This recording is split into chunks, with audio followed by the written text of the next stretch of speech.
Welcome back to the very special episode of CNBC-TV18 and Qualcomm present the 5G opportunity. As the underlying technology that comprises of 5G has developed, a variety of industry groups working hand in hand with national and international regulatory agencies have collaborated to ensure global scalability of the next generation of cellular technology. While standards create significant value for the entire wireless ecosystems, why should organizations strive to be the leader in standards? To discuss this and much more, we're now joined by an esteemed panel of guests. We have Lorenzo Casaccia, VP Technical Standards and IP at Qualcomm, retired Lieutenant General S.P. Kochar, Director General COAI, and Kiran Kumar Kuchi, Professor Electrical Engineering, IIT Hyderabad. Gentlemen, thank you very much for joining us on this discussion today. My first question to you is, Mr. Professor Kuchi, what is the importance of technology standards when it comes to the telecom industry? Okay, thank you, Rima. Global standardization will enable, equipment to roam across the border, and it gives you a market access which is global. This is a very big thing. So India is a large country, large market, but perhaps not large enough to give you the economies of scale, the global scales. So Indian manufacturers stand to gain immensely when you build equipment adhering to globally harmonized standards. You can not only allow this roaming and utilize this equipment across the borders, but also be able to sell effectively and compete with the rest of the world. I think this is a very big deal. A quick follow-up, Professor Kuchi.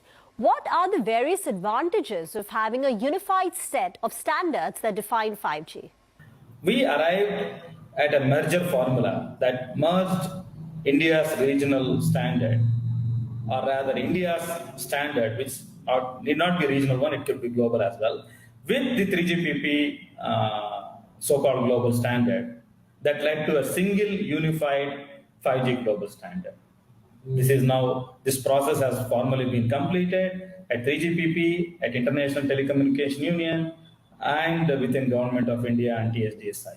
So we have one single unified standard. We understand the benefits, and I'll also talk about in a moment what are these significant benefits that gives you the economies of scale, but not only for global entities, but also Indian equipment manufacturers, and having the ability to roam across the countries very freely.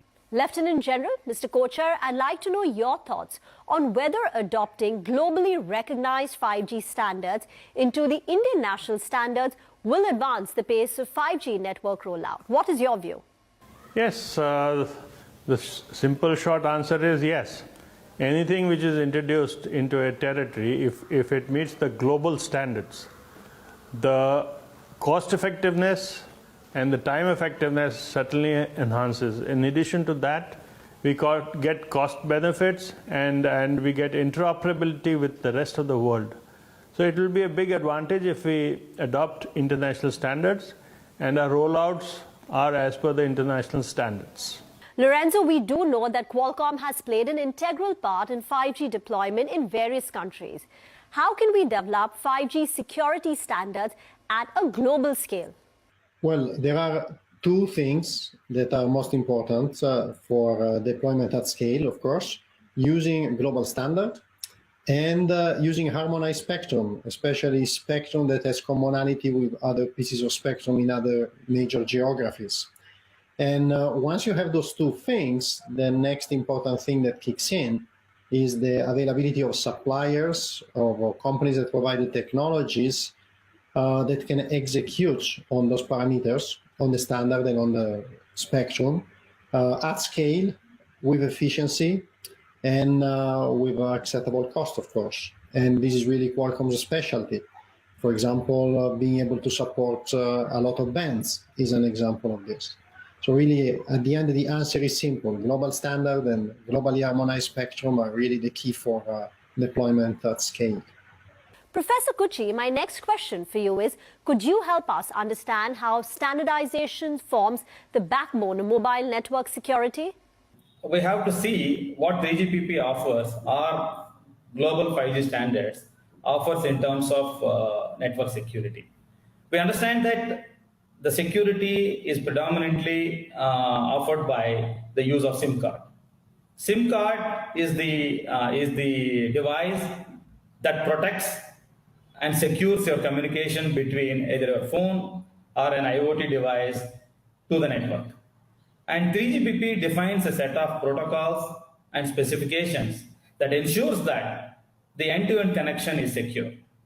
Okay, that is the advantage of standardization. On top of 3GPP specifications, there are also so-called application level security protocols. There is just one more layer of security that we can impose upon. That is, within the control of, the specific application that we are running. So combined with 3GPP and 5G security protocols and application level protocols, it can be assured that the security needs of 5G are met. Understood. So Lorenzo, what about the security? The level of security baked into 5G from a standards level, and that represents numerous enhancements over its predecessor LTE. What do these enhancements include? So this is an interesting question. Of course, security is always a moving target. Every generation of cellular technology has always introduced more security features than the previous one, and 5G is no exception. There's been advancements in different areas, and let me mention a few that's very easy to understand. So one is there's been improvements in the area of authentication.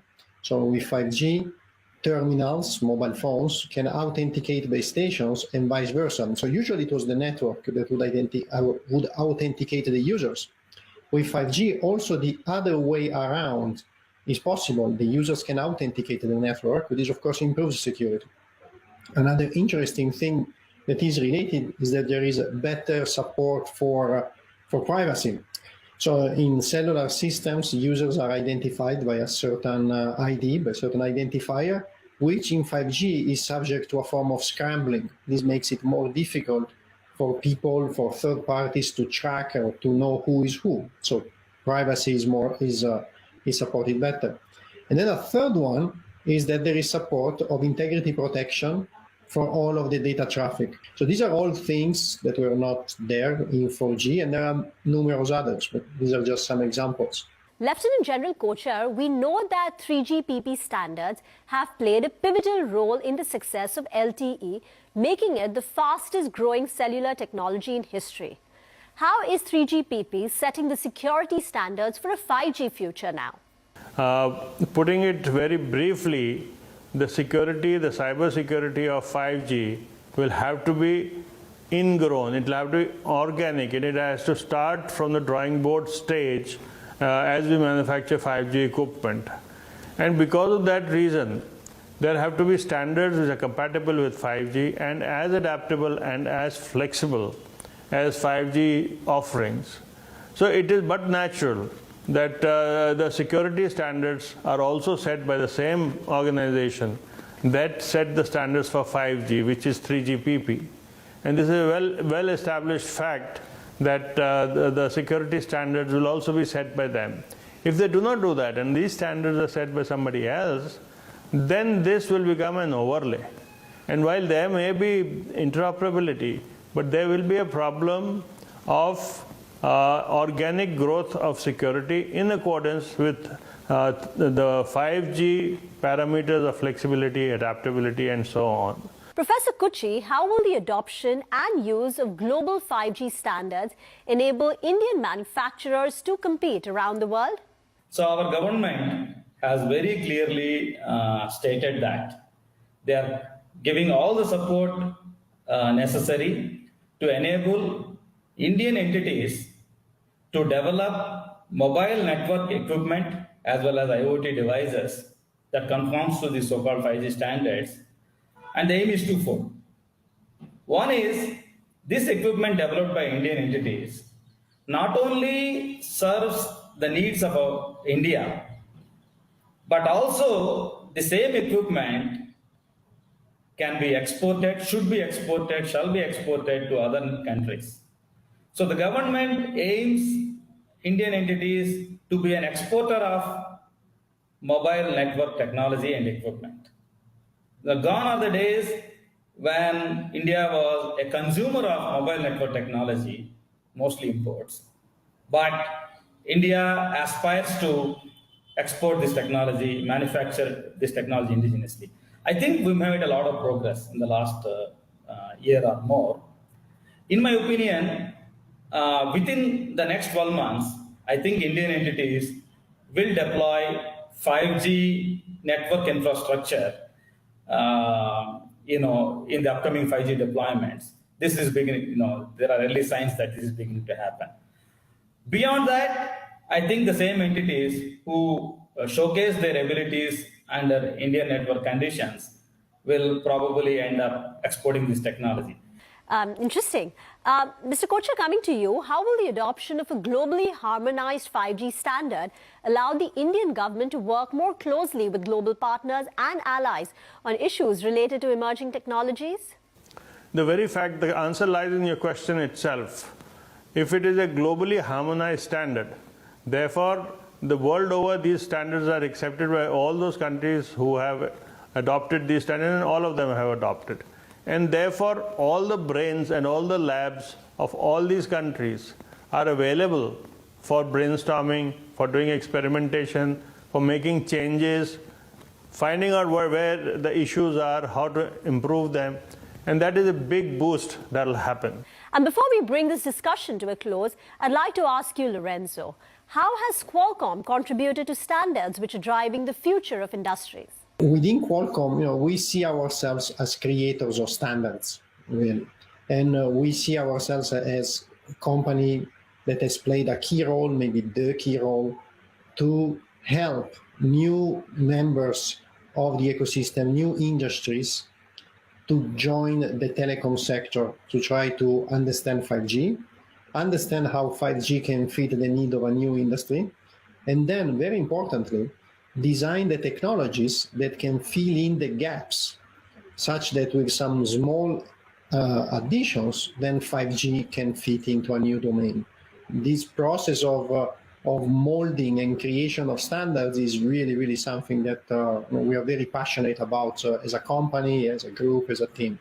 Once again, highlighting the critical role that global standards play in the world of technology. Well, folks, that's all the time we have for you on the show today. A big thank you to all our guests for joining us in this special discussion. With that, it's a wrap on this episode of CNBC TV18 and Qualcomm present the 5G opportunity. Thank you for watching.